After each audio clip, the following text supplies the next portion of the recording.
I'm back, and we've got black news, entertainment, and more. And on today's show, we're going to talk about something that is bothering some of our black sisters out there. And that is when black guys come up and they seemingly get with white people. We'll talk about what the issues possibly are. We've got a trailer. Do you all remember Donald Sterling, the white guy that owned the LA Clippers? Didn't like black people, but he showed enough love to our women. We'll discuss that. And we also going to talk about Amanda Seales. She's a lightning rod for some people. I personally seem to like her because of her stances on politics. We'll discuss her and what she said on Club Shay Shay. And last but not least, Diddy wants some of these laws thrown out because he said there was not problems when these things happen. What the hell, Diddy? We'll discuss that and so much more. The Lamont Tyson Life Gain Show. We start right about. I'm up early for the dealers come out. Everybody is outside till the killers come out. You ain't eating, you just. I'm up early for the dealers come out. Everybody is outside till the killers come out. You ain't eating, you just act full. I'm in. All right, people, you are in the funerals in a month. I got that cold. I will give it to niggas in all rap forms. Damn, all Nations everything. out right now on all platforms. And of course, I'm not alone. I've got some special guests. Warming up in that batter's box, ladies and gentlemen, is a legend, a living legend. The big homie Larry's in the building. What's up, Larry? Oh, it's all good, man. How you feeling today? I'm good, brother. How about yourself? I like that Hillman shirt. You know, Hey, you know how I get down. And he ain't talking about Hillman's mayonnaise either. He's talking about the fictitious HBCU known as Hillman. We in the building. And then, ladies and gentlemen, I got 100 guns, 100 clips, and 100 hammers. But I'm not from New York, but she is. Ladies and gentlemen, the Hammer Gucci is in the building. I'm from New York, and Queens is in the building, y'all. What up? Oh, she ain't gonna never let that Queens part go. Of course, look, Queens is in the building. Well, What's ladies up, Larry? What's up, Mooch? Well, y'all, it's about to be some stuff up in here because I'm sure at least one of these topics is going to have somebody hot. But we're going to try to get to the nitty gritty of what's going on. And let me shout out a wonderful audience as well as panel members, because on any given moment, I have to bail on them because I got kids. And when you got little kids, y'all know you got all kinds of stuff that can happen. And then I have to bail on you all, my audience. I'm trying to get our show to be Monday through Thursday at noon so we can be the lunch group. We got plenty of breakfast clubs. You got dinner clubs. But what y'all need is a hot and spicy lunchtime crew. And that's what we're going to try to do for you. And I'll let you guys. Well, no. I ain't going to let y'all pick it. I'm going to pick it. We're going to dive into the first thing. But before we get there, be sure to download our podcast. Take us everywhere you go. You can hear us right here on this podcast and then go on over there and click on my TikTok shop showcase and get these wonderful deals. I've got another great deal for you guys, and I'll break it down in a little bit. If you was here yesterday, you already know about it. But if you wasn't, it's a good deal, and we'll bring it in today. And we got one more guest from the A. Ladies and gentlemen, Monique Nicole is in the building. What's up? What's going on? Hello. Not a whole lot, sis. And we getting ready to dive on into the first subject. Are you ready to do this? Y'all ready? I'm very excited, Do it. especially about one of the topics. I'm very excited. Okay, well, let us dive on into it. So, ladies and gentlemen, last week we had the NFL draft. And that NFL draft triggered a lot of my black sisters out there. Because it seems like every other black guy that got drafted had a white girl on his arm. It got so bad that one black guy, mama, was blocking the white girl from hugging her man because the mama was in the middle. And that got a lot of sisters talking. And this has been a talk that happens all the time. Like, it's like black dudes, they get to be successful and then they want to go somewhere else. Well, we're going to take a couple of perspectives, and I'm going to give my perspective on it because I've had the same talk with my wife about these issues too, who is a black sister, by the way, from the Detroit Stand Up. educated black sister at that. And so let's take a look at what somebody from TikTok had to say, which I do not 100% agree with. I get what he's trying to say, but there are some holes in the argument. Larry, you on deck first for this one. Y'all know that song by Teddy Pendergrass? Something about, I think it was something like, when your love keeps lifting me higher. It feels so good when somebody loves you back. That's basically my whole opinion in regards to the NFL draft and how a lot of black women out here are feeling with the fact that, you know, when you're seeing these draft picks get brought into the NFL, there's white women on their arm. And I have to ask, to those black women, why are you mad? I say I want to ask black women this because, for the most part, the mantra of a black woman is to get with a man who's already established. I mean, how many times do we hear it on here? I need a man to make 6 figures. He has to do this. He has to have that. He has to have this. You got a list of everything this man's supposed to have. Then the black women are mad because now they see the finished product and they're wondering why they're not with black women. It's obvious. You guys didn't want to have anything to do with them until they became established. It's too late now because these women were there. I mean, seriously. And I see like that certain age group, 18 to 22-year-olds, women. Y'all will sit there and just diss the men in your same age bracket because they didn't start making 6 figures jumping out of high school. Oh, they was just supposed to be, everybody's just supposed to be a rapper or, you know, something. And that's your mentality. So, Larry, before I give it to you, let me give a little bit of my perspective on this thing. I am definitely one of the Martin Luther King. We should be able to love whoever the hell we want to love. If you love a white guy, love him. You love a black sister, love him. But the problem comes in, Larry, when it seems like our people don't want to love us because of misconceived stereotypes. Like black women don't take no mess, or black women snap their neck. It's a difference. There's a difference between a preference, a predilection, and basically stereotyping based on, you know, racial stereotypes that you think you don't want to have a black woman.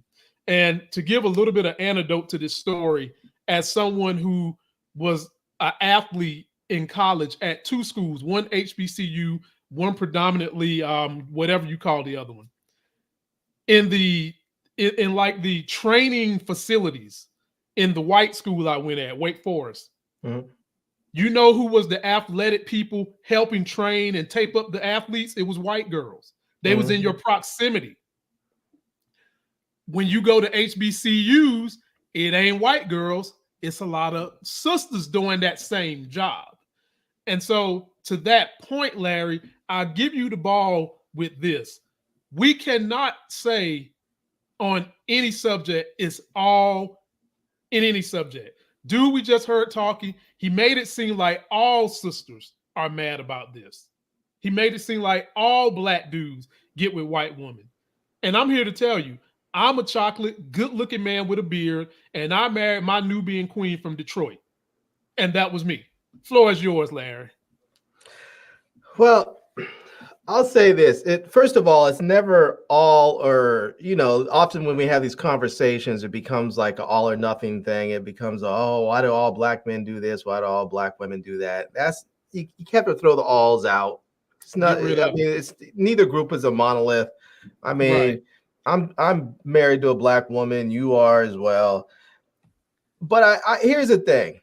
I think that women complaining about this need to also look at themselves when they look on the other end, when you see a lot of black women that are dating and married to white men, especially when you look at women in corporate America, and their thing is, well, I don't see a lot of black men in my space. And so this is who I ended up with. And that's what I hear over and over and over and over and over again. And I'm thinking to myself, nah, if you want to find a professional black person, you can find them. If you're just going to only go with what's right in front of you, then sure, maybe that's what's right in front of you. You work on Wall Street or whatever. But here's the thing. When I see what I have an issue with at times with people is like, they become successful. They want to do a Clarence Thomas where they want to become successful, and then they're like, okay, I've made it. I'm gonna go find me a white chick. I'm gonna assimilate to the power structure. Yeah, and that I have a problem with, because then Me too. I don't really think they're choosing a spouse, a white spouse that they love. They're choosing a white spouse that is useful. And maybe they grow to love them, but they're finding someone that is useful for their journey, whatever that may be, whether it be professionally or maybe, socially or whatever. Right. But I'll be honest with you. When you see these young dudes coming up with white girls on their arms and they haven't even got their first paycheck yet, I'm thinking to myself, you have some damn nerve to try and get angry at this dude for being with someone who's been loyal to him. Because right now, I can tell you, if you are a student athlete, you don't have a whole lot of time to yourself. You are up there trying to go to class when you can. You have workouts, you have games, you have your travel schedule. You're doing a whole lot. And if somebody's going to ride with you during that whole time and they're going to say, you know what, I care about this person. Maybe we end up together.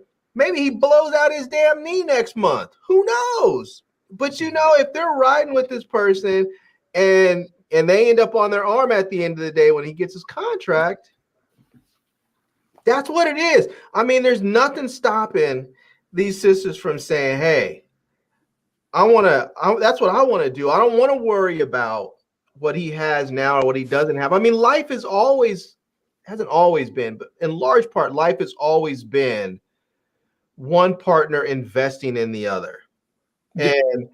And for the vast majority of our time on this planet, it has been the women investing in the men, because that's just the way our social structures have worked pretty much globally until fairly recently. But if you're not willing to invest in your partner, I mean, then you have to realize that there are certain people. I see you over there, Nicole. I see you. No, I agree with what you're saying. I'm thinking about that clip. I got you. I agree too. I feel like you have to. I feel like if you have to be willing to invest in your partner, and some partners are not going to be the ones who invest in the other. That's just the way it is. If you're a professional athlete, you are going to invest in yourself. That's what it is. Larry, let me get somebody else in here. Let me just say one last thing. There are men who invest in their women. There are female professional athletes. There are female CEOs. My wife has a career. I have invested in my wife's career. And I have been lucky enough that because what I do, I'm able to kind of do what I do wherever I'm at. And so there are people who are doing that now. It doesn't always work out for the men investing in women, because men have egos and they have struggles with women who are accomplished in their own right. But you have to invest in each other. And it seems to me like what the brother was saying, sometimes people want to show up after all the work is done. And that's not what a lot of people want. And what Drake say, no new friends. Yeah. Right. No new friends. And sometimes I think that we hear, and I'm ready to pass it to the women, because I want to hear what the women have heard from years of being around other women that see this type of thing. But the guy that we heard, he mentioned that it seems like a lot of Black women have these unrealistic expectations of, I want a guy with 6 figures, blah, blah, blah. And the average cat in America is not going to make 6 figures. It's just not going to be like that. No. And so a lot of what Larry was saying about you have to invest in each other is definitely what you have to do in a relationship. And I've done that. He's done that. But our sisters are out crying, and I want to hear what the ladies have to say. So Moochie, jump on in there with that hammer and break the glass. All right. I'm going to start out with this. Y'all know my son used to play college ball, right? Right. Okay. So when he was playing ball, when I'll start with high school. When he was in high school, it was mostly Black girls that would come. And remember, my son played ball out of state. So I used to drive from New York to where he is. And usually he'd be too busy to take me But it was like a whole bunch of black girls. They would help me and have me show me where I'm supposed to be sitting, stuff like that for the game. Right. All right. Move from high school to college. That's when the girls started with you know, they have their own apartments. Some of them start to try to have babies and stuff like that, where they stuck with the dude. Do you understand what I'm saying? So you got to navigate through all of that with black girls and white girls too, with just the whole female situation. Now, when he graduated from college and got his degree and everything, and wasn't playing ball no more, looking for a job and stuff like that, that's when things changed. The girls act different and stuff like that. When and then so happened he met a woman at work, a girl at work that he ended up dating, and he married her. Oh. And they went to trade school, and now my son's an engineer. Okay. Wow. Ask me what my daughter-in-law is. She's white. Yes. So this conversation, I'm gonna say it like this. Some of them want to come with a ready-made situation and don't want to put the work in. Now, as far as getting along and stuff like that, that's a different story. I could say this about my daughter-in-law. When she was with him from the beginning, she always had his back. Yep. I could say that now, where he'd be like, look, we didn't come to you because we was handling all of this and that and blah, blah, blah. So this is a kind of like a touchy situation, but I seen it and I dealt with it firsthand. I'm trying to figure out maybe who he was around was the type of people that was coming towards him, so he didn't meet a decent black girl. I'll say it like that. Okay. And sometimes it happens like that. Oh boy, Monique, you get last word on this, and boy, I can see your thought bubbles. Okay, literally, you got a bubble on top of the piano. You got one by the door, about to go out the damn door. I can see your thought bubble. So let us know what you're thinking on this one. Ooh, this is a very convoluted topic. I'm gonna try to break it down. Let me start by saying I agree with what Larry said, and I agree with what Moochie said. Let me go to the TikTok video that gentleman was talking about. My first issue with him. He tried to make a general topic, but in the same breath, he marginalized it to the age group of 18 to 22, which is a very young and immature age group. Then I feel like he's taking the mindset of the age group today and trying to apply it overall. Let me elaborate. I've talked about this on my channel. We all know times have changed. These young girls, yes, everything's about money. Everything's about what you can do for me. Everything's very transactional. Everything is about, oh, you got to be a six-figure nigga. That's that stupid city girls bull crap that I cannot stand. So that's that new age-ish. Let's put the new age stuff on pause. This has been going on since the beginning, okay? My issue also with what he said, he made it seem as if Black women just expect the man to just pop up and be making six figures. Excuse me. What about all the athletes in the NFL and NBA who, when you pull up, I can pull up a bunch of them right now from 2003, 2004, 2000. They all came up with a Black woman. So that Black woman was holding them down through college, through the draft, through all of that. What's the Kanye West line? When he gets on, he leaves your ass for a white girl. So don't act like Black women are not ride or dies. Don't act like Black women haven't been there for their man through the trenches. There's so many examples. We've seen it.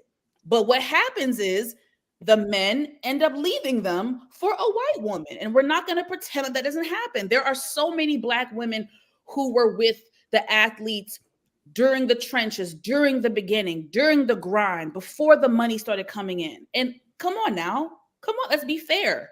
The only one that's still with his chick is LeBron. And I'm not going to say anything, but that's the only one that's really still, that we know prominently, who was really still with his chick from high school. If you look at almost everybody else, so that's my issue. Don't pretend like Black women aren't ride or dies. Okay, we invented that shit, ride or die. Okay, when it comes, I would say, Monique, that like we said, you can't say all for any category. Nah, you can't. You can't say all. But do you understand what I'm saying though? Like, oh, I get what you're saying. You're saying there are plenty that ride or die. Exactly. Plenty of them. But then there is also plenty that do that bull job that he said. Like if you ain't got 6 figures, a penis the size of the one that the girl used on BMF and all that going on, I don't want to deal with you. And I don't want to deal with you during the struggle. So it's both. There's both in that category. I don't like that idea that Black women don't ride or die, because I never said that. I don't believe that. I just, not you. That's what the brother was saying, and that's what some. But he was speaking now. Go ahead, Mo. I don't know how deep you want to go with this. I feel like when it comes to the Black men and athletes, and don't get me wrong, I think when it comes to dating outside your race, there's levels to it. Okay, I also think it depends on environment. I'll use myself as an example. When I was younger, I did date white men. I was in an environment where there weren't that many of us Black people, right? So then as I kept going, I think once I finally got to middle school, there was a lot of Black people. There were. But I'll be honest with y'all, the Black boys were chasing the white girls. So the Black boys didn't want me. Who actually was wanting to date me? The white boys. So that's who I dated. Now, as I got older, I would date Black men. And my preference today at 33 years old, I want to marry a Black man. So I will say some of it is environmental, right? And where your environment. I also think there is a category, again, not all. I do think there are a category of Black men who feel like dating a white woman, especially if you're in that industry, is a status symbol as well. It is. That's what Larry said. Yeah. Okay? So it's different categories of people. I typically don't have a problem with Black men dating outside their race. The issue I have is when it starts to be the comparison, or you're putting them on a pedestal as if they're better than Black women. That's when I have a problem with it. Now, I will be honest with you. I'm not going to say I don't like to see Black men with white women, but it does kind of like, and if I'm biased, I'm biased. I really don't. This just is what it is. I'm just being honest with you. I have a lot of friends who are foreign and from different cultures. For me, I'm not speaking for anybody else, just for me, it's interesting. It doesn't bother me as much when I see a Black man dating an Hispanic woman or a Middle Eastern woman, or because I just feel like there's culture there. And like when you come from a certain culture, whether y'all believe it or not, there's a level of understanding that they have, because a lot of them, you know, my mom was an immigrant. Okay. So when I gravitate towards my friends who are also immigrants, because we can relate on the struggle of coming to America, having to get stuff from the mud. You know, I just feel like I'm okay when I see a Black guy with another woman who's a minority. But when it's a white woman, I just kind of like, you know, but so Mo, we talk, that's another like barbershop thing, that conversation me and my wife have. It's like a lot of people that come to America, they want to assimilate and be around what they think is the power structure, which is white people. So you get Asians coming here, instead of dating Black people, they want to date white folks. Or you get Dominicans coming here, and this is not Black. all. That's what they say. This is not all, ladies and gentlemen. Okay, so I'm not saying all, because not you can't all. say all, but the ones you see the most tend to be dating white people. I'll just say this: the guy in the TikTok video, I know you were a little offended by him talking about that very narrow age bracket. But the thing is that if you go to college, most people go to college when they're 18, and if you go straight through in 4 years, you graduate when you're 22. If you're a student athlete and you leave early, you may be leaving and going into the pros before you're 22. Unless you've redshirted or something. So the men that he's talking about are generally between the age of 18 and 22. And so when he's talking about women of the same age group, he has to talk about that narrow group. And so, yes, the people in that group may be young and immature and inexperienced, but that's also part of the problem that he's talking about, because if they weren't young and immature and inexperienced, they'd probably act differently and behave differently and think differently. And it is what it is. Some of these white women may be looking at these men as long-term investments, and that's fine. Maybe they're looking at it like that and it ends up paying off. But they're not the only ones. A lot of women look at men as long-term investments. If you come up and you're like, this brother's talking about going to med school someday, and you're dating him in high school, and you keep on thinking, oh, you know what? Maybe I'll go to nursing school while he's working his way through med school. And then next thing you know, you guys get married and you're a nurse, he's a doctor. You're living a good life because you made a long-term investment in another person and it paid off. You know? Absolutely. So that happens all the time. I just think he made a very dangerous kind of statement. Generalization. Make it seem like white women are just, oh, I'm so supportive. I love you. I'm gonna be here, as if black women haven't been doing that since the beginning of time. That was my issue. Like, I'm just saying. So Mo, I'm gonna give you the same anecdote that I started this whole conversation with. Then we're gonna move on to Amanda Seals. I started my college career doing football at Wake Forest. At the time, I was dating my high school sweetheart. I even bought the bitch a car, a Saturn. Damn. And guess what? She left me. Playing football, Wake Forest, black girl. Left me. It bothered me for the longest time. Wow. It bothered me for the longest time.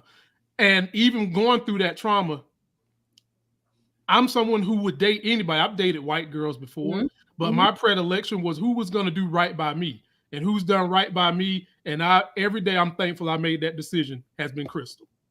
Every day. Amen. Every day. Keeping along the same lines, Amanda Seals went on Shay Sharp's show, and Mo, I'm gonna give you this one first. I don't know. Now, audience, I don't know how anybody on this panel feels about Amanda Seals. Okay. Nobody. The only thing I know is that I'm a fan of her political stances. I am. And I'm a fan of what she said about her beef with Issa Rae and how that played out, because I'm here to tell y'all, with just my little 2 years dealing with Hollywood, it's a whole lot of fuckery that go on behind the scenes from the people that have the means, that they're going to capitalize on your ass, or they want to use you for what they can get out of you if you're trying to be on the come up. And so I'm going to play a clip that she said, and this particular clip deals with light-skinned black women versus dark-skinned black women, which kind of goes back to the issue that we just got finished talking about. Mo, you get first crack at this one. I have been told several times, I don't like you because you're light-skinned. Like, I get told, like, oh, you light-skinned, you're not really black. But, like, I'm light-skinned because my great-great-great-grandmother was raped by James Uhl in Virginia, or in Maryland, I should say, who then subsequently had children every month after that for 12 months with other slaves that he owned. And he put his name on their birth certificates. And this means that I'm also possibly related to Robert E. Lee. I am light-skinned because my great-grandmother on my mother's side was raped by her boss when she was a maid in Grenada. So I just feel like we oversimplify in a way that feeds this white supremacist ideology, instead of looking to each other to say, how do we starve it with love and loving each other? So, you know, I am not colorist. There are many times where I have had to consciously remove myself from spaces because these people don't know what the they're talking about. And they're like, well, you're black. You know, like this designer in Russia wanted me to be the face of her Africa campaign. I said, ma'am, The only way I can do that is if I am partnered in equal level with a dark-skinned person from the continent. Right. And they were like, oh, you're just doing too much now. We don't even see race. What you got, Monique? Are you doing multiple clips of the interview or just that one? I'm only doing that one, but you can. I was just using that to show the essence of who she is. You can pick any subject dealing with her that you want to talk about. Okay, I'm gonna try to. Okay, listen. Let me start with let me start with the positive. Whenever Mo say listen, y'all go get some popcorn, get some wine. Are y'all ready to have a real conversation? I mean, listen. Okay, let me start with the positive because I don't believe in tearing someone down without lending a hand out to them. Okay, let me give the positive. I have a like/dislike feeling when it comes to Amanda Seales. Positive. I think she is extremely pro-Black. I love the social justice issues that she speaks on and brings to the forefront. I love that when she talks about Black rights, women's rights, even with Palestine. I love all of that about her. I like that part of her. That part of her I support and I appreciate. Period. Hard stop. To the dislike. Listen, guys, Amanda Seales has been in this business for about 20 years. If I can sum up my biggest issue with Amanda Seales, is that she is a person, seemingly, I don't know her in real life, seemingly, she is a person who is always the victim. She does not know how to take accountability or ownership for maybe her part in what she contributes in chaos and situations and conflict. I feel like it is always someone else. It is never anything that she contributes. That is my biggest issue with her. It's always, well, Issa Rae did this, or her publicist did this, or the Emmys kicked me out the party. Oh, the Real Talk Show, they didn't like me for whatever reason. This person didn't like me for that reason. This person didn't like me for that reason. It's always that narrative with her. Now with the Club Shay Shay interview, it was 3 hours. I was not going to sit through that. I have to watch it in doses. So that's what I've been doing. I've seen the most popular clips. I've also seen the aftermath of the interview. Shannon Sharp. Y'all know I rock with him. I rock with Shannon Sharp. However, don't think he was well equipped for an interview with someone like Amanda Seales. Now, mind you, Monique used to write blogs for major organizations, y'all. She used to do blogging and that type of thing for a major organization. So don't be trying to check her credibility, but go ahead. Thank you. I love Shannon Sharp. I just think Amanda Seales is a very interesting, complex person. So there's some things that I don't agree with how he handled it. It was still a good interview. Okay, back to the interview. I'm going to just go with the major thing. The major thing that ended up on the blogs that became a huge controversy, the autism thing. Okay. During her interview with Shannon Sharp, she said that she was, and we can pull it up, she said that she was clinically diagnosed with autism. When she expressed it, I will tell you right now, social media was like, oh my God, especially people who have insight to mental health and stuff were like, oh my gosh, it makes so much sense now with her personality. You guys have to research about autism. I actually also think she might have Asperger's, which is on the spectrum of autism. To help Monique Nicole with this, think of people like Elon Musk. His ass is on the spectrum and ain't been diagnosed and ain't trying to get diagnosed. But go ahead. Her lack of certain like social etiquette, social cues, the way she talked, like if you really research and the diagnosis of that, it made sense. So in the beginning, at least for 24 hours, people were supporting her. What did she do? She had the support for 24 hours. And shot herself in the foot, and then also tried to bash Shannon Sharp, which I did not like. This girl, she did. already. I will send it to you. Yes, I have. Well, you need to have that now. I trust you. I believe you. This is why it's an aftermath now of the interview, which she begged to have. She's the one. Listen, I don't know how much time we have. She's the one that sought out a couple months ago and went on social media and asked Shannon Sharpe to have her on her show. But anyway, a lot of people don't know that. Okay, so what happened after the interview? She went to Instagram Live to tell everyone, well, actually, technically, I wasn't clinically diagnosed. I self-diagnosed myself as being autistic or whatever. So people were like, well, you can't. And because her reason was, I don't want to pay $10,000 to be evaluated. Now, I don't know how much it costs in California. I worked in mental health for 3 years. I worked with several licensed therapists and psychologists. We tested for childhood and adult ADD, ADHD, autism. We tested it all. I'm not saying it's cheap. But I know it ain't no goddamn $10,000. So that's what I'm going to say. I'm sorry. It's not funny. I'm sorry. God. So I don't know who the hell told her $10,000, baby, but it ain't that. This is the issue with Amanda Seales. And I really do think she has Asperger's. I really do. Okay. Instead of coming and saying, you know, guys, I know what I said on the interview. In the reality, I truly actually self-diagnosed myself. You guys, I did research.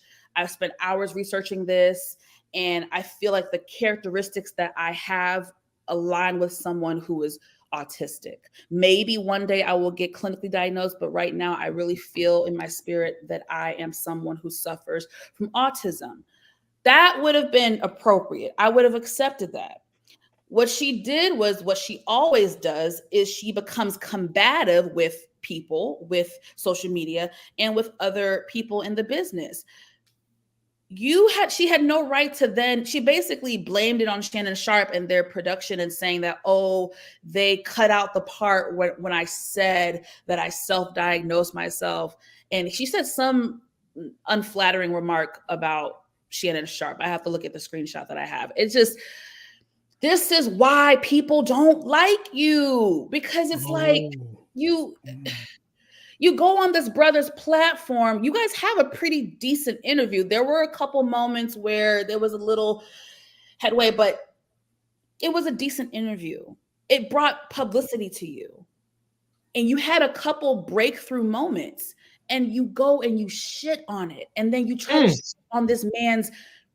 This is a new thing for Shannon Sharpe. Why would you go and shit on? It's just, so this is why I'm like, Amanda Seales, she's her own worst enemy. Gotcha. Mo, wrap it up so we can get everybody else involved. And I'm so sorry, and I'm done. No, you good. I saw your thought bubbles again. so I'll let you go. All right, Moochie, get in there. Larry gonna get the last word on Amanda Seales. It just seems like everywhere she goes, she causes problems. So if it can't be, it's starting from Flowetry. You got to go back. You got to go back from there. She was saying what happened in Flowetry, because I don't know nothing about. Supposed to be in that group, and this happened, and they didn't like her demeanor, so that's why she wasn't put in the group between her and Marsha Ambrosia. That it's like, come on, if everywhere you go there's a problem, you're the common denominator. I'm sorry. I mean, don't get me wrong. She be saying a lot of stuff, like the whole thing with the I do believe what she's saying about the colorism thing, and that's a Willie Lynch thing. I think they do that to Black people psychologically, where it's divide and conquer, where they want us to be against each other, but these people is too stupid to realize that, or they don't want to see the forest past the trees. But you got to look at it like this. How you having problems with everybody? It can't just, it got to be something with you. And then when you are discovered and they do pick your story apart and call you out on stuff, then you have a different take on it. You said this like you went to the doctor. You actually lied. And then when people call you out on it, and then you're going to say, I self-diagnosed myself. And they cut this part out. And then it's like a live interview.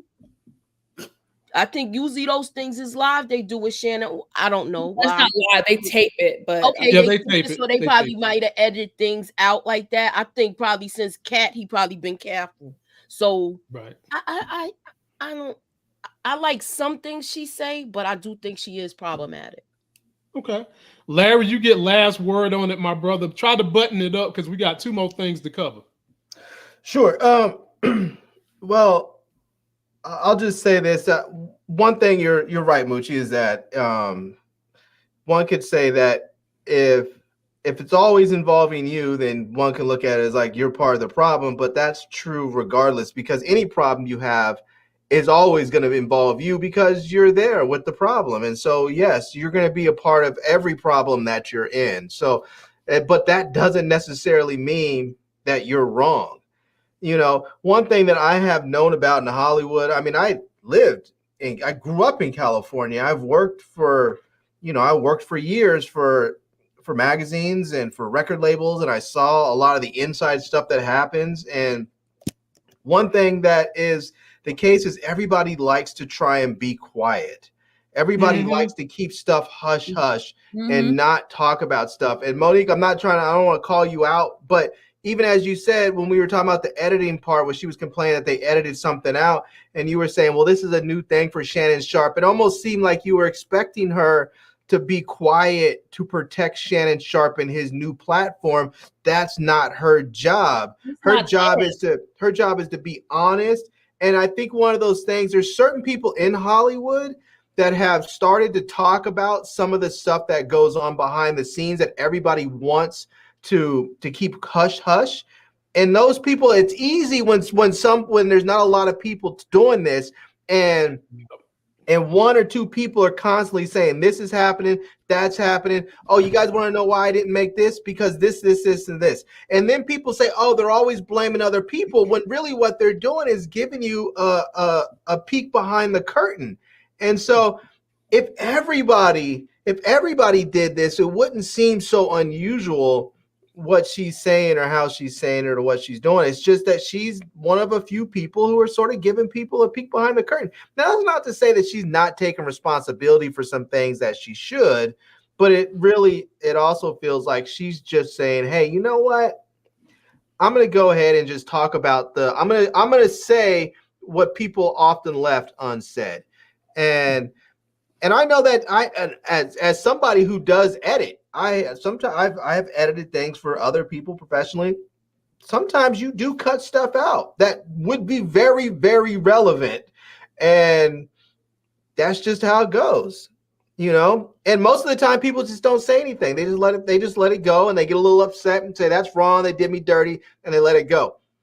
Sometimes you get someone who's willing to say, hey, that is an inaccurate quote because they misquoted me because they cut out part of the quote. And cutting out a part of a quote is just as bad as changing the quote altogether.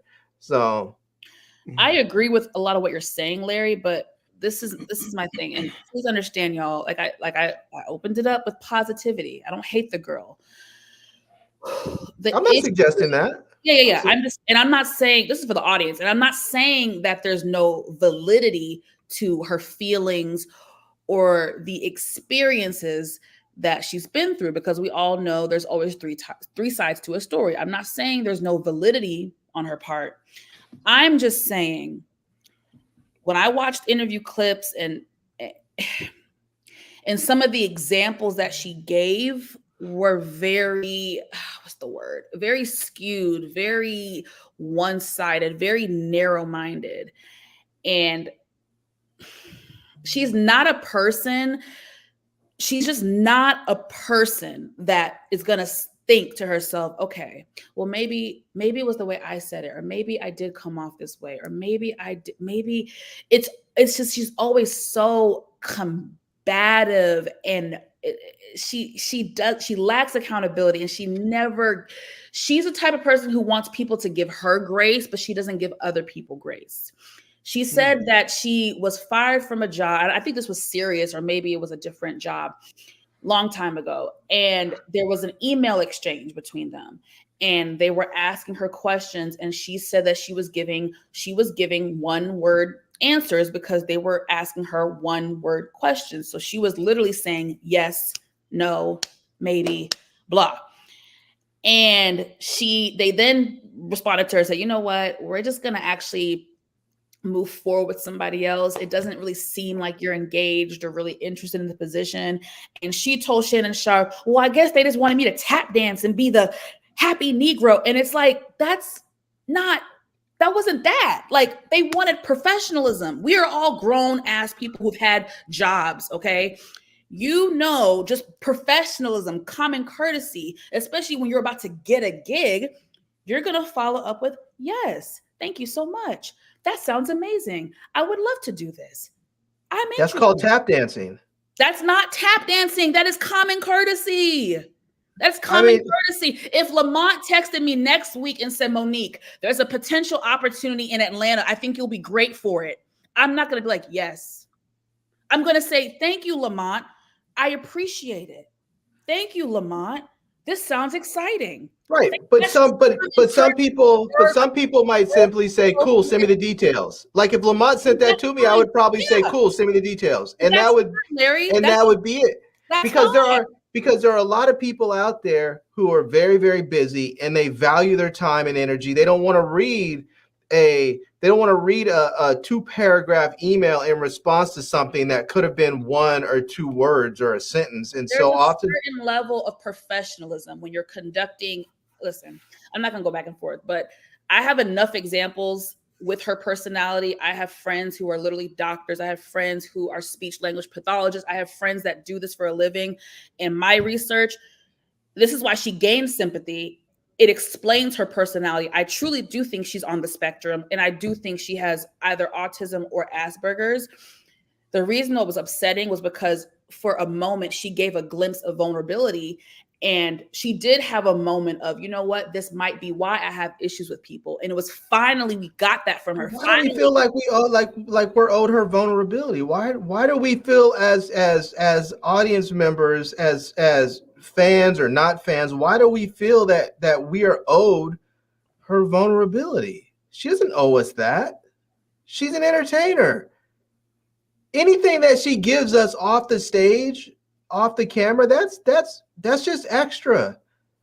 She doesn't owe us any of that. She owed it, but I'm saying it was nice to see it from her.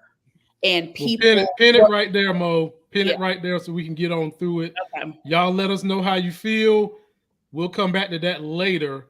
And this one we're going to start with Moochie because it's a New York story. Now, am I the only one that when I read this, it sounds like somebody is guilty? Check this out. Diddy wants trafficking and revenge porn allegations removed from lawsuit. Says laws against those issues didn't exist when the alleged attack happened. And let me read you this article and have fun. According to reports, the billionaire argued in a recent motion that some of the suit's claims are invalid because his companies nor laws against some of the alleged crimes existed at the time of the alleged attack. The report notes that Sean Diddy Combs' lawyer filed the legal documents in New York this past Friday, April 26, regarding the case brought by plaintiff Joe Dickerson. Moochie, when you see this type of headline, what are you thinking?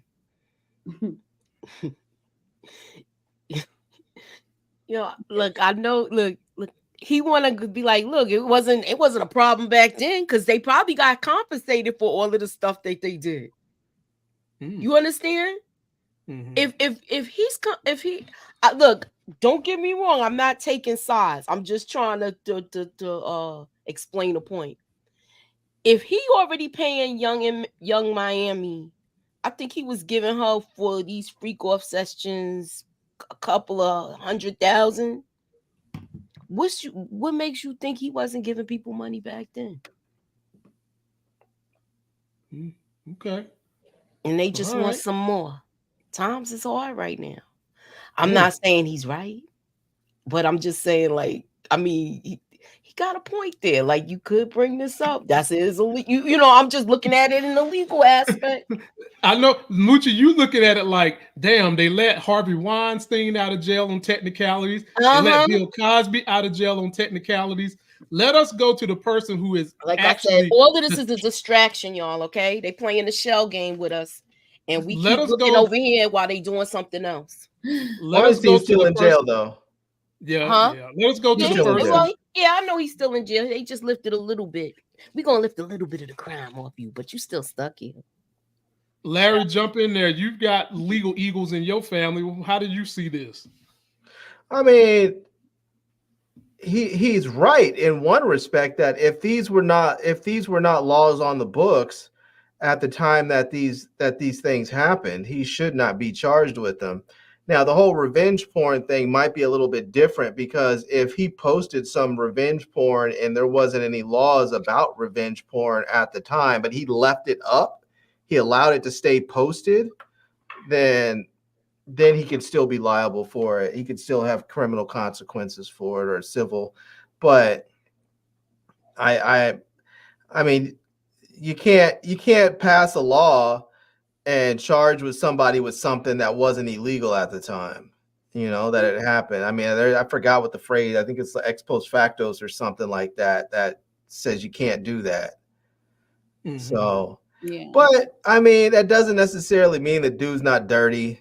You know, it sounds to me like he was. I mean, it's not, Diddy has been problematic for a long time, and it's just coming to light mainstream. But black folks, especially people who have been paying attention, have been hearing about Diddy and all of his shenanigans for like the last decade and a half, where stuff has really started to come out. There were all the rumors of him being gay and saying real suspect things and acting suspect with people, and then the sort of sexual deviancy and paying people to do certain things.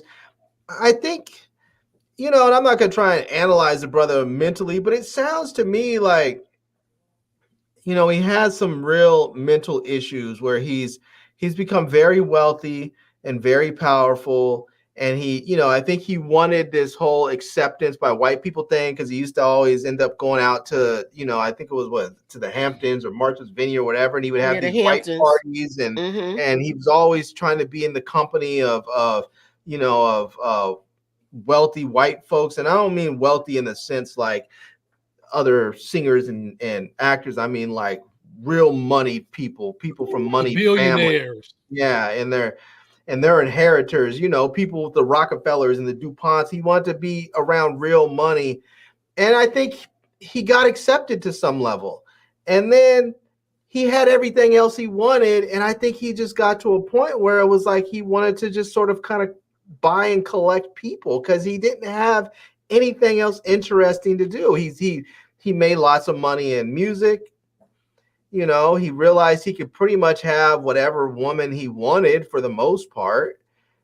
And so he just started acting an ass because he didn't have anything else to buy.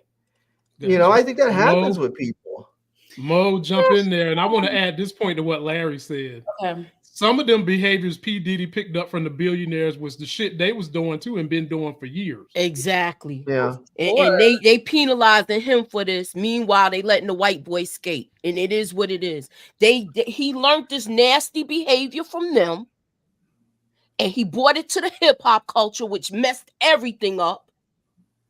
And now, after he's gone, the legacy of hip hop is just going to look like this now.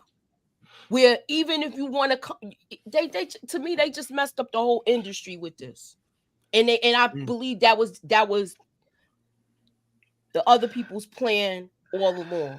I'm not going to put all they made as much money as they could off of it, and now that they brought in this drill music where it's nothing but auto. All I feel like it is Grand Theft Auto on wax, because they doing all of this and they think they could come back from all of this, and they don't understand that life that if you take a life, it's no coming back from that. You don't get 9 more, because like a video game.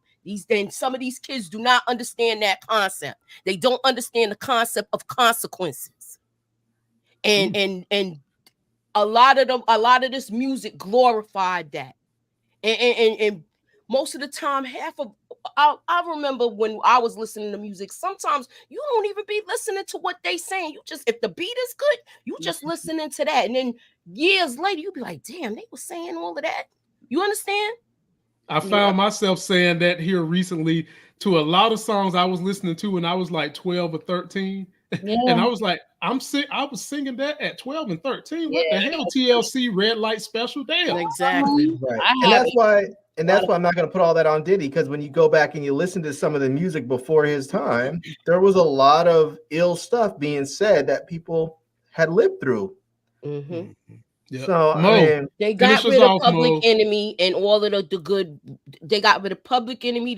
They basically moved like Native Tribe, all of those like happy hip hop. They moved that to the background and put this evil stuff in the front. That and they messed up the game. All right, Mo, you get last word. Shout out to B. Avery, and as he said, everybody, we've got 112 people on Tuesday at lunch. Can we get 112 likes? It'll really help us out. The floor is yours. I don't have much to say because I've already talked enough today on this segment.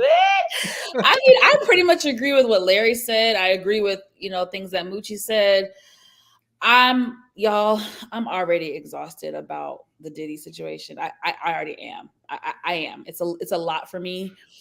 I don't really know what to say. I agree with Larry. I just feel like, like that doesn't mean he's exempt from everything else. But in this specific case, yes, if it wasn't a law, then you can't really, I guess you can't charge him for it. So it's just like, this is just one out of many. I'm sure there's going to be 50 other, attempts at suing him for X, Y, and Z. So if he dodges one bullet, so be it. I just can't. It's a lot to take in. You know what bothers me though is that you hear about Keep it some 30 of these seconds. Keep it 30 you hear about seconds. some of these people who complain about being sort of used or abused by some of these wealthy people.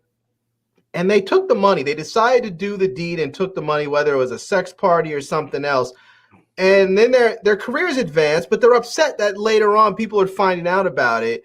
But I mean, it's not an excuse. It's just like, I'm not excusing the people who offer them the money, but they chose to do it. There's a lot of people out there like all of us who didn't take that route, who decided not to go down that path and sleep with someone or hurt someone or do something dirty. Instead, we took the long route and we're grinding it out. And so I have very little sympathy for people who take those shortcuts. Yeah. I'm not going to blame the person who offered you the shortcut any more or any less than what you have to take your own responsibility. That's right. And well said, Larry. And that's how I feel about you niggas on steroids. That's right. Last subject.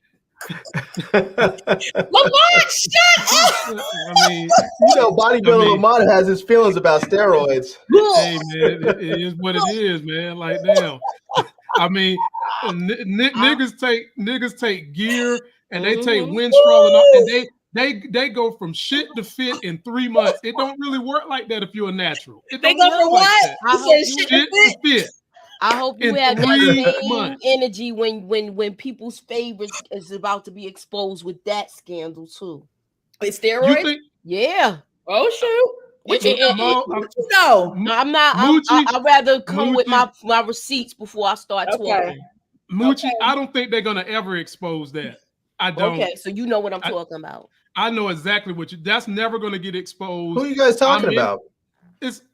Like they've had so many instances over the years where they've tried to make people the scapegoat for steroids. At one point in time, Reagan was trying to do this war on drugs, and part of it was steroids. But they didn't go after those people the way they went after the black people. Exactly. That was doing the hard drugs. Then it came back up again with Bill Clinton, where they went after Vince McMahon and WWF.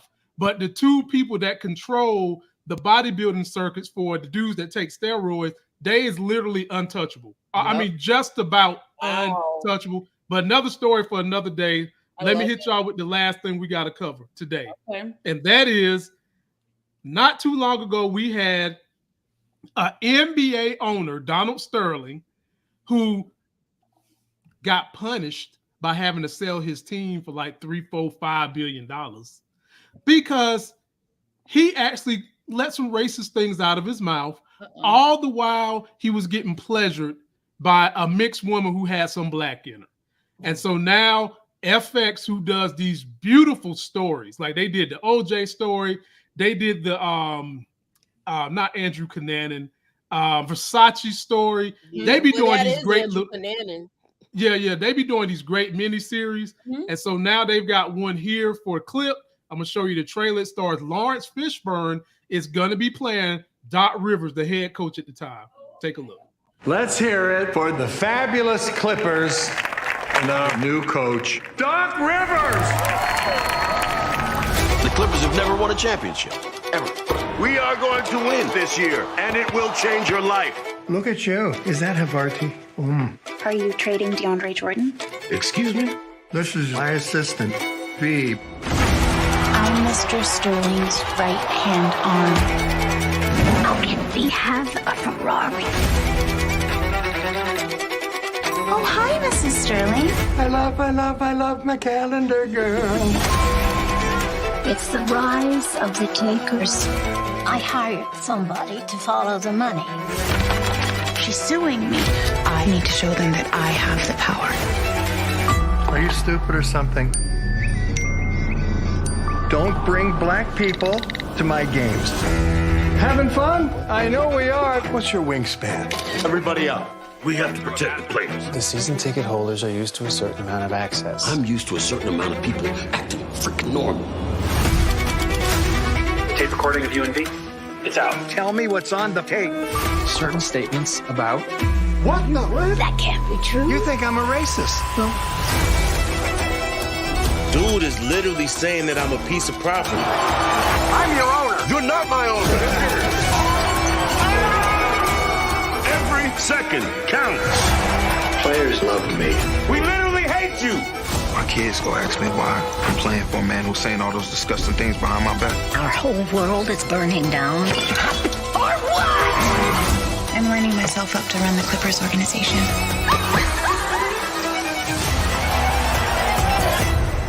Are we bad people? Does it matter? I follow all of the players, but none of them follow me back. Why the hell? Oh, my bad. Her ass back either. Well, okay, so Larry, I'm gonna give it to you, and Moochie, I'm gonna give it to you second, and Mo, you get the end on it. So people are like, "Why are you gonna watch it?" I'm damn sure I'm gonna watch this with my wife because it's compelling TV. You've got a guy who clearly is racist, but thinks because he's sleeping with a black woman, he ain't racist. Then he's cheating on his wife. She is nothing but a high dollar paramour. That's what the hell she is. Then when the wife decides she's about to excommunicate your ass, and I've told y'all fellas, when wives get a hint that some impropriety is going on, they become the FBI, the CIA, the ACLU. They become every federal government in America. They're going to dig that shit up. When she figured out that wife was going to get rid of her money trail, she went and got a secret on this dude because she knew she knew he was racist the whole time, even though she's sleeping with him. So yes, I will be watching it and probably reviewing it with my wife.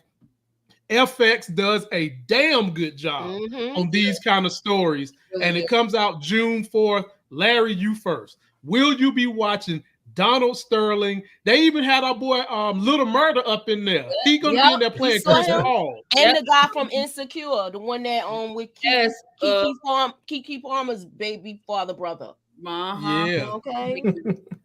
What you got, Larry? Yeah, I'm gonna watch it. It should be interesting.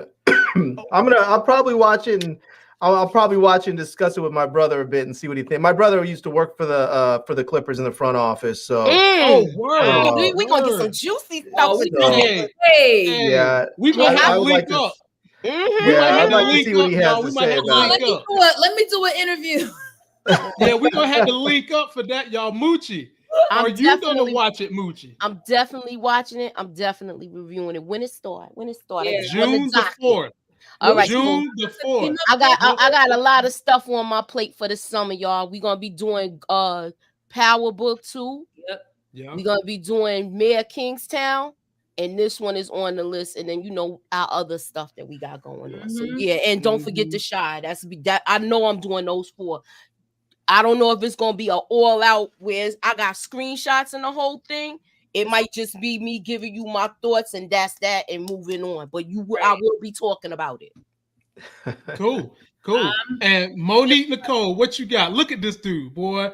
They went and put that good ass beignet in in your boy and Lawrence Fishburne here. Look at that. They made him, but you know what? Look, they look almost the same age. Yeah. Kind of. And Lawrence Fishburne gonna pull this off, y'all. Oh, and yeah. then they got Al Bundy. I never seen him in this capacity, so I want to see how he is in a serious role. You usually always see him doing comedy and stuff like that. I think maybe 1 or 2 movies was a drama, so I am all for this. Yeah. All right, Mo. And Al Bundy has done horror. He can act his butt off. He's done horror. Yeah, this is a good cast. I think it's gonna be a great story. I like things like this. So I'm definitely gonna tune in. If anybody wants to review it, I'm with it. So let's do it. I'm very intrigued by this. All right. Well, I'm gonna have a talk with the wife, see what she want to do, and then we might have to do some follow-ups to it. So let me get to my super chatters, and then we will get you good people out of here. And we are very grateful you came to spend some time with us on a Tuesday. Mm-hmm. Let me see who we got in here. The last day of the month. Yeah. My boy DeMarcus Vaughn, he always come through. He says, hope y'all do a topic on the house husband soon because house husbands get a bad rap. And they are important to the family structure too. Of course. Yeah. They are. And we probably will need to talk about that too, because like Larry said, there's a lot of there have been people in the corporate structure that are women that might have had some bad experiences about this type of role of a guy who's like a house husband doing them wrong. One of those women was on the Real Housewives. Her name is what was the lawyer that called herself a Southern Belle? Phaedra. She went on like some rants about Apollo, who's supposed to kind of been like that role, house husband. And she made it seem like it ain't no such thing as a man that can perform in that capacity when there is. Folks, there is. What's interesting? There was 6 years ago, I read this study where they were talking about stay-at-home dads versus stay-at-home moms. And one of the things that stood out during that study was that the kids from stay-at-home dads performed higher in just about every single measurable, category. They were higher performing in academically, in sports. They had higher confidence levels. They were basically, I just hate to say it, they were just basically better kids than those that were raised by their mothers. They just said dads, as far as people being stay-at-home parents, the men were better stay-at-home parents than the women. Now, they also talked about the household in general, like the household wasn't always as neat and clean and everything as if you were a stay-at-home mom, but the kids were almost always better. Can I ask you, what was the study again? Where did you get this? This was years ago. I'd have to go try and dig this up somewhere. I read this years ago, but that was one thing that really stood out to me. And I was, because they were talking about stay-at-home mom, and it seemed like they were saying stay-at-home moms were much more focused on the house, and stay-at-home dads were much more focused on the kids. I'll say shout out to LaRae Holland for another super chat. And I'll end you guys with this. I just read a study from some psychologist. I would have to go dig for it. But I'm going to ask you guys to guess. The number one determinant if a kid is going to be a successful adult, maybe not successful in school or anything, but successful adult, is the positive emotional health of the mother. The positive emotional health of the mother is the number one determinant of a successful adult, is what the study said. Meaning that, because a lot of Republicans be trying to do this, well, if you had a man in the household, blah, blah, blah. And there's small merit to that, because some of these women who devote their lives to the kids, they're missing out on the companionship and the emotional companionship that someone can bring them that would help elevate their emotional state. And so if you want to have the biggest success rate for your child, make sure that mom has a good, healthy emotional state. And that's it. Post your comments, y'all. Let us know. We will most likely be back tomorrow. As long as everything go good with my crumb snatchers, I think we'll be back tomorrow at noon. Don't forget to like the video, comment, subscribe, share us, man. Be sure to share us. And then be sure to go and download the podcast. Yeah, download that podcast. Ooh, whose back is that? But look where that came from. Look where that came from. That used to be me. Oh, wow. Yeah. Not the dude that took steroids over there, you know, big as I am, but got muscles, okay? It don't work like that. I'm trying to tell y'all. When I finally lost weight and got lean, this back that you see right here, I'm this size. Look how skinny I look. Oh, my God. Look at little baby. Right, but when you take the clothes off. In the face, he looked like a baby. Yeah. Subscribe. We'll see y'all tomorrow. All right.